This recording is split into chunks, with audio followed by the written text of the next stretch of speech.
I wanted to make just a little recording to make sure that you understood about the different types of variation.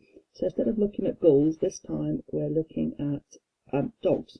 So dogs are all the same species. That means that all these different dogs could breed together and they could have puppies. So we're going to think about how these dogs are different.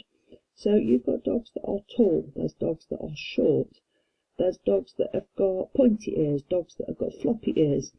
They've got different coloured furs, they've got different coloured leg lengths, they've got different coloured tail lengths. You've got dogs that have got a lot of fat on them, dogs that have got a lot of muscle on them. Some dogs have got scars on them where they've been in a fight. Some dogs may have injuries. What else? Some dogs may have sharp teeth, some dogs may not. So we've got all these different differences. Some dogs have got spots, some dogs haven't. Some dogs might have a skin infection, some might not. So all these things are all differences. Now some of those differences are inherited. So if we think, for example, their fur colour, that's an inherited thing. The shape of their ears, that's inherited. How pointy their nose is, that's inherited. Some things are due to their environment.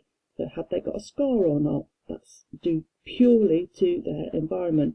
Have they got a skin infection? That's due to something that they've picked up in their environment. Have they got a bit of a cold at the moment? Dogs can get colds. That could be due to their environment. And then there are some things that are due to both their environment and whether they've inherited it. So that could be their mass. Some dogs are going to be bigger than others, but that is also due to the amount of food that they've been fed or the amount of exercise that they've had. Some dogs might be more muscly than others, but that's inherited. They might inherit the ability to put on more muscle, but also it's due to their environment, because if they've never been fed food that's particularly full of protein, they're not going to fill up with lots and lots of muscle. So we've got inherited things that are just due to their genes.